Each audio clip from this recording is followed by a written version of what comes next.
इन पदों को आप सामान्य मत समझिए।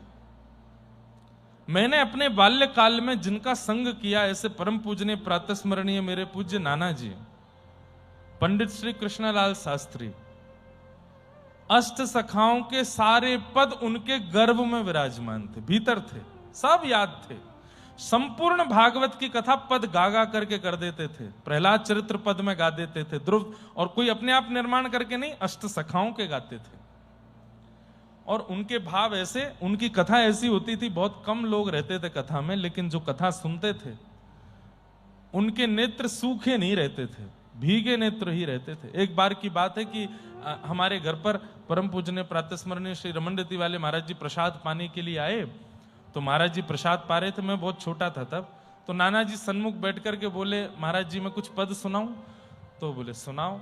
महाराज जी प्रसाद पा रहे थे और नाना जी ने जब पद गाना शुरू किया, तो एक रोटी के बाद महाराज जी को भूख तो बहुत थी, रोटी रखवाते चले गए लेकिन पाई नहीं, और केवल नेत्रों से अश्रुपात करते रहे। फिर वो बोले, पंडित जी आगे से हम कभी भी प्रसाद पाने बैठेंगे तो आप पद मत सुनाना, नहीं तो हम भूखे ही रह जाएंगे, क्योंकि आप ऐसे भाव लाते हो। बहुत अच्छा। तो उनकी कृपा से अष्ट सखाओं की वार्ता में जो मेरा प्रवेश हुआ, ये मेरे नाना जी की कृपा है।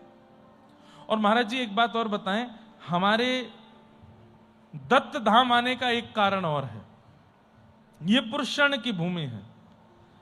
हमारे पूज्य दादाजी, पूज्य पिताजी महाराज के पिताजी, मेरे पूज्य दादाजी श्री राम शरण उपाध्याय, उन्होंने 3 गायत्री पुरुषण अपने जीवन काल में किए थे। बस किए यमुना जी के तट पर थे। महाराज जी एक दिन बैठे थे तो महाराज जी ने देवी भागवत के अनुसार बताया कि 4 स्थान हैं जहां पर गायत्री पुरुषण होता है।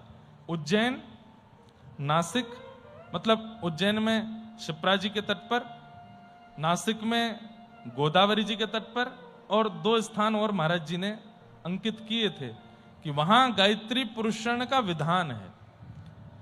तो हमें लगा दत्तधाम हम आए क्यों? तब एक दिन घर पर बात हो रही थी तो पिताजी महाराज, माताजी सबने बताया, बोले तुम्हारे दादाजी ने भी 3 गायत्री पुरुषण किए थे।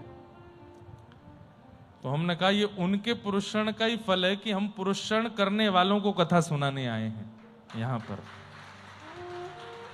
यहां पर जितने भी लोग आपको दिख रहे हैं, लगभग सबके पुरुषण हो चुके हैं और कई कर रहे हैं। पुरुषण मतलब गायत्री में 24, पुरुषण का मतलब होता है जितने अक्षर का मंत्र है उतने